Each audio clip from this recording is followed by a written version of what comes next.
नमस्कार दोस्तों, मैं नीतीश कुमार श्रीवास्तव आपका हार्दिक स्वागत करता हूं। देश में एक आदमी 18 दिन से भूखा बैठा है, लेकिन हमारी टीवी स्टूडियो में सबसे बड़ी चिंता ये है कि उसकी जान बचाएगा कौन।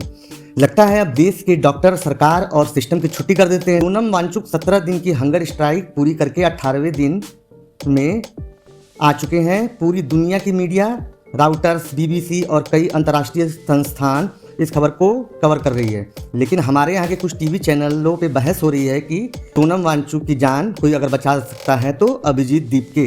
अगर सोनम वांगचुक की जान सिर्फ एक ही व्यक्ति बचा सकता है और वो है कॉकरोच जनता पार्टी का अध्यक्ष अभिजीत दीपके, इस पार्टी का फाउंडर। सोनम वांगचुक शारीरिक रूप से बहुत कमजोर। सारी समस्याओं का समाधान एक ही आदमी कर सकता है, तो फिर प्रधानमंत्री कार्यालय को ताला लगाकर चाबी भी उन्हें दे दिया करिए। एनडीटीवी ने खुद पोस्ट किया है कि वीक आउटसाइड स्ट्रांग इनसाइड, यानी कमजोर शरीर लेकिन हौसला अभी भी मजबूत। कम से कम उन्होंने इस मुद्दे को दिखाया तो सही। रिपोर्ट्स के मुताबिक उनका लगभग 8.5 केजी वजन कम हो चुका है। एक बात मैं सभी इन्फ्लुएंसर से कहना चाहता हूं कि जरूरी नहीं है कि आप किसी पार्टी को सपोर्ट करें, लेकिन अगर कोई इंसान शिक्षा, पर्यावरण या किसी सार्वजनिक मुद्दे पर शांतिपूर्ण आंदोलन कर रहा है तो कम से कम उस मुद्दे की जानकारी तो अपने फॉलोअर्स तक पहुंचा सकते हैं। अगर आप एक आम इंसान भी हैं तो कम से कम एक स्टोरी या एक पोस्ट या एक मैसेज शेयर कर दीजिए, ताकि लोगों को पता तो चले कि क्या चल रहा है। लोकतंत्र में आवाज़ जितनी फैलती है, मुद्दा उतना ही दिखाई देता है। स्टेटस पर गुड मॉर्निंग वाले 15 फुल रोज भेज देते हैं, एक दिन किसी मुद्दे की फोटो भी नहीं लगा सकते हैं आप लोग। देश के एजुकेशन सिस्टम को तो सब लोग सपोर्ट करते हैं। एक बंदा देश के एजुकेशन सिस्टम के लिए लड़ रहा है और आप एक पोस्ट तक यहाँ पर नहीं डाल सकते। इन्फ्लुएंसर्स को भी छोड़ देते हैं। अगर आप एक आदमी भी हो तो कम से कम सोनम वांगचुक के बारे में एक स्टोरी पोस्ट करो, लोगों को बताओ कि भाई ऐसा कुछ हो रहा है और इससे हम सबको फर्क पड़ता है। और जो अंधभक्त बैठे हैं ना, पूरी सोसाइटी को जो सड़ा रहे हैं, उनको दिखाओ कि आप इस टाइम पर हवा उनके अगेंस्ट चल रही है। अब देखो, सोनम वांगचुक का जो प्रोटेस्ट है, हंगर स्ट्राइक, उसमें अलग अलग पार्टी और अलग अलग आइडियोलॉजी के लोग भी आ रहे हैं, लेकिन फिर भी कुछ लोग ऐसे हैं जो अपनी घटियापन और नीचता से बाज नहीं आते। नाली से गैस निकाल दूंगा बोलते ही हैं। 2020 में लॉकडाउन में जब सोनम वांगचुक मोदी जी को सपोर्ट कर रहे थे तो बायकॉट चाइना का जवाब देंगे, ऐसा बोला जा रहा था। उस समय यही लोग सोनम वांगचुक के तलवे चाट रहे थे। Sonam Wangchuk is not a scientist, truth, Narendra Modi is not a human, कोई लिख रहा है। और आपको समझना चाहिए कि मोदी जी नाली से गैस वाला जो ज्ञान फेंकते हैं, क्योंकि उनके भक्तों में इतना सा भी दिमाग नहीं है कि अगर कोई हंगर स्ट्राइक पर बैठा है तो इसका मतलब वो नहीं है कि वो पानी नहीं पिएगा। पानी वो पी रहे हैं और उसके काफ़ी सारे विजुअल्स नजर आ रहे हैं। सोनम वांगचुक को डिस्क्रेडिट करने के चक्कर में उस बुजुर्ग अन्ना हजारे को भी डिस्क्रेडिट कर दिया। अरे यार, वो तो अब तुम्हारा अपना बंदा था। सोनम वांगचुक 17 दिन से हंगर स्ट्राइक पर बैठे हुए हैं और मैं खुद भी यहाँ पे सोनम वांगचुक जी से कहना चाहता हूँ कि प्लीज़ इस हंगर स्ट्राइक को यही खत्म कर दीजिए। क्योंकि आप किन लोगों के लिए हंगर स्ट्राइक कर रहे हैं? उन लोगों के लिए जो फ्रिज में शिवलिंग ढूंढते हैं और कह रहे हैं कि शिवलिंग प्रकट हो गया।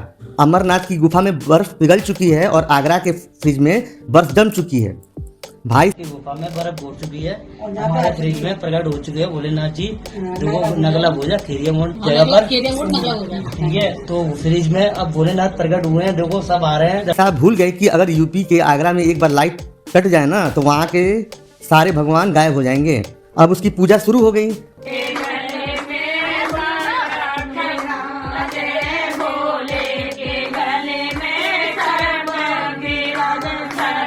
और अगले दिन अगर पावर कट हो गया तो फिर ये शिवलिंग वापस यहाँ से माइग्रेट कर जाएंगे।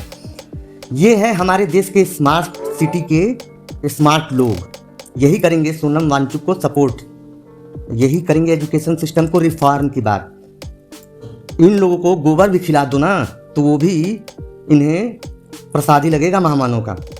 इसके साथ आगे बढ़ते हैं। जहां एक तरफ धर्मेंद्र प्रधान के ऊपर इस्तीफे की तलवार लटकी हुई है, वहीं दूसरी तरफ मोदी सरकार का एक और मंत्री इस समय नजर आ रहा है या रायता फैलाए बैठा हुआ है, और वो है नितिन गडकरी।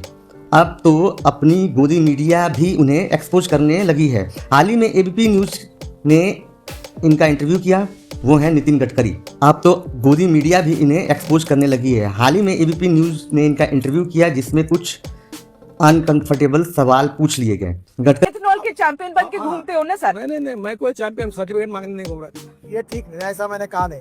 ठीक है, आपने क्या कहा? मैं आपको एक मिनट पहले सुन लीजिए। बोलिए। आपको स्वातंत्र है कि आप 100% ही तेरा होता वो बात ठीक है पर मैडम जल्दी मत करिए, थोड़ा समझ लीजिए। ठीक है आप बताइए इतना फटाफट लेकिन इस बार निकलना है। नहीं, मगर सवाल तो गडकरी जी के अनकंफर्टेबल हो रहे हैं, ये साफ दिखाई देता है। अब एक और क्लिप दिखाना चाहता हूँ। गाड़ी की माइलेज जानने के लिए आपको वक्त साथ जाना पड़ेगा। नहीं, आप और मैं अपने गाड़ी में नहीं चेक कर, ठीक है उसको एक मशीन होता है, वो मशीन किसी के घर में नहीं होता है, ठीक है वो वहाँ होता है, वो चेक करिए। पर आप नहीं मानेंगे कि ब्लेंडेड पेट्रोल की वजह से मेरी माइलेज कम हुई है। आप अरे भाई, गाड़ी के इंस्ट्रूमेंट क्लस्टर पर पिछले 10 सालों में एवरेज माइलेज अपने आप लिखी हुई आती है। इन गडकरी जी कहते हैं कि उसके लिए एक मशीन होती है और वो मशीन किसी के घर में नहीं होती है, पर आप नहीं मानेंगे। ब्लेंडेड पेट्रोल की वजह से माइलेज कम हुई है। भाई साहब, आप गाड़ी चलाते हो और इंस्ट्रूमेंट क्लस्टर पर माइलेज साफ दिखाई देता है। ये कोई नई टेक्नोलॉजी नहीं है। 2010 से ऐसी गाड़ियां आ रही हैं जिसमें एवरेज माइलेज डिस्प्ले होता है। वाइट वॉश करने गए थे और नया रहता फैलाकर वापस आ गए। सियान एग्रो के बारे में जवाब देते देते खुद ही बताया कि उस ग्रुप के ऊपर 1600 करोड़ रुपए बैंक का लोन है, 1600 करोड़ का कर्ज, हाँ, पूरे ग्रुप पर।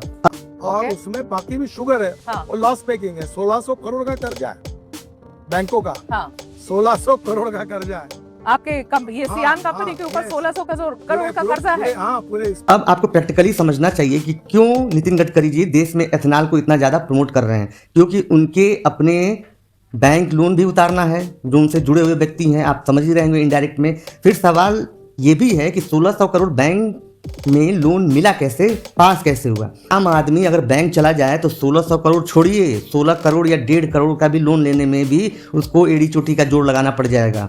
और अगर बाई चांस वो आदमी लोन ना भर पाए तो उसके साथ क्या क्या हो सकता है, ये भी हम सब जानते हैं। तो फिर नितिन गडकरी जी कुछ मामलों में इतने आज़ाद होकर कैसे घूम रहे हैं। सारी गुत्थी सुलझाने की जगह भाई साहब से और उलझाकर चले आ गए। 2024 में उन्हें प्रधानमंत्री पद के संभावित चेहरे के तौर पर भी चर्चा मिली थी। दूसरी तरफ धर्मेंद्र प्रधान जी हैं, या तो मोदी जी इन दोनों को साइड करना चाहते हैं या फाइनली जनता मोदी जी को साइड करना चाहती है।